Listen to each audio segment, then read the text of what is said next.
I've never been so appreciative of my career choice so much as of this year, due to the current situation that's going on around the world, you know, being able to work outdoors and being able to maintain social distance.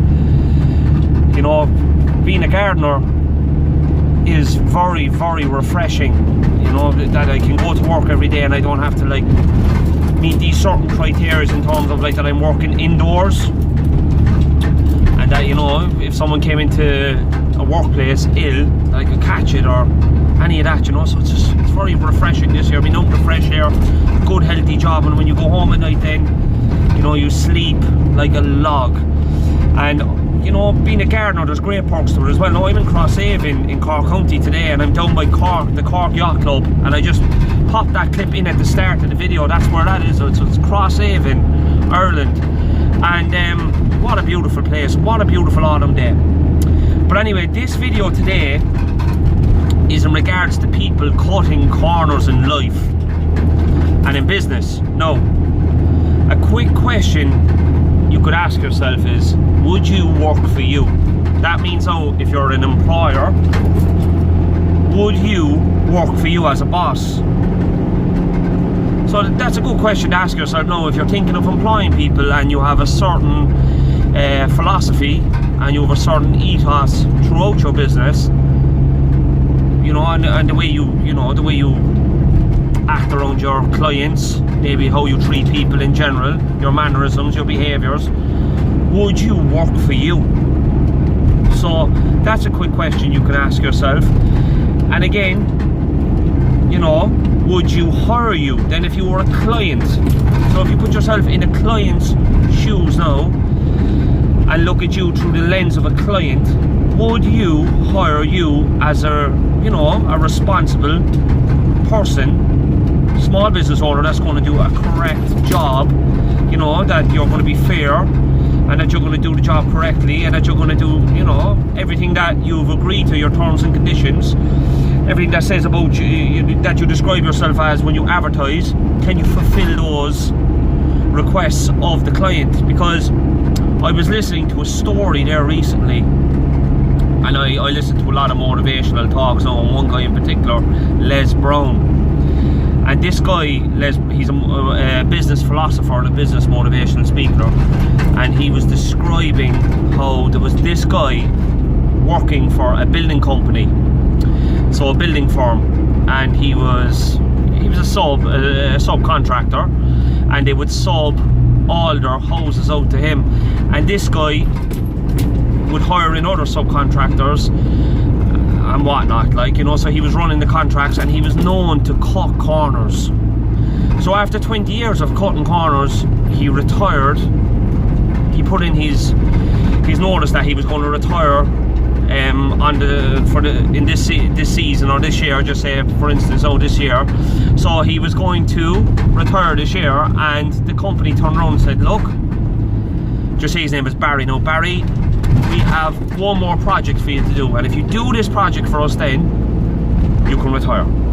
So Barry says, alright, so I'll go one more time. You know, he was at the end of the road now, he's had to been cutting corners for the last 20 years. So he says, right, I'll build that last house. So they said, look, we're going to build, we've one project for you to do, is building a house out in the countryside.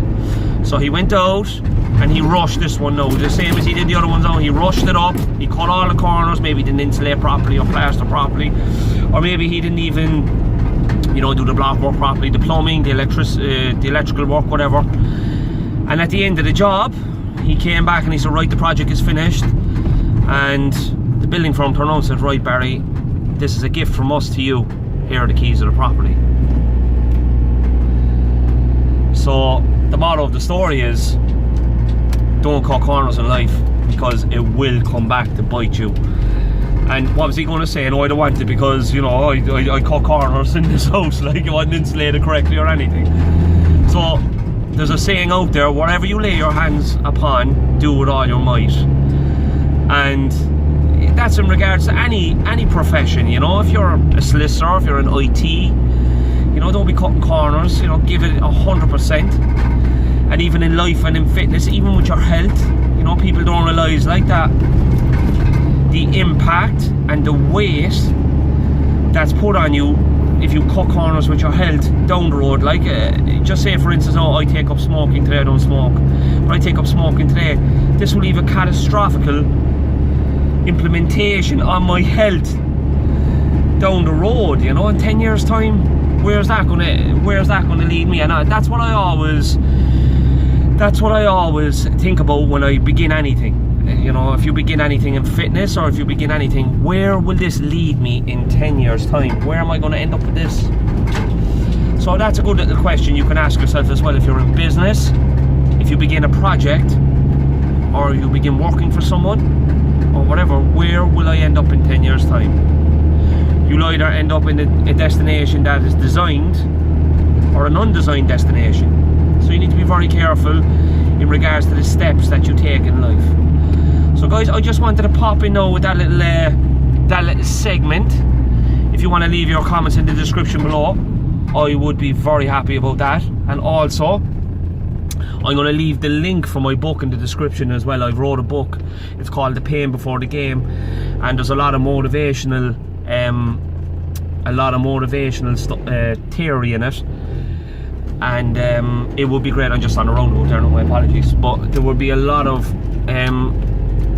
a lot of my life experiences and a lot of life coaching in this book that people might take from this book, especially for younger guys now, lost, trying to find their way. Because I was one of those guys in my 20s. I didn't know where I was going, what I was doing, what I wanted to be, and it was really the book is in story form that I met this guy, and he just ignited my mind and planted all these seeds in my mind that took root.